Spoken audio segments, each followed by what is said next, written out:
जी तमाम देखने वालों को सलामती हो। नाजरीन, इंतहाई अहम टॉपिक पर बात करने जा रहा हूँ और आपको बताना चाहता हूँ कि आसफ मसीह जो कि भट्ठा मज़दूर था, खुदा का शुक्र अदा करते हैं कि खुदा के फजल से खुदा ने रहम किया और आज आसफ मसीह को बासियाब करवा लिया गया है। इसमें मैं आप सबका भी शुक्रगुजार हूँ जो कि आसफ मसीह और इसकी पूरे ख़ानदान के लिए आप सब दुआ गो थे। और इसके साथ साथ बिलखसूस असलम परवेज़ सोत्रा साहब का मैं दिल की अथाह गहराइयों से शुक्रिया अदा करता हूँ कि जिन्होंने दिन रात इस पर मेहनत की और आज आसफ मसीह बाज़ियाब हो चुका है।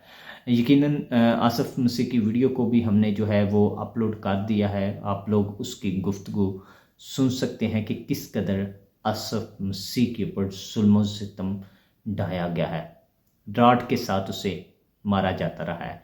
तो आज मेरा दिल खुदा की शुक्रगुजारी से भरा हुआ है क्योंकि आसफ मसीह अपने बीवी बच्चों में लौट आया है। आसफ मसीह अपने ख़ानदान को वापस मिल गया है।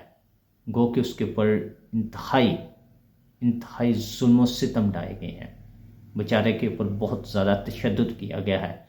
नेक्स्ट वीडियो में हम आपको सारी डिटेल देंगे कि आसफ मसीह के ऊपर कितना कर्ज डाला गया है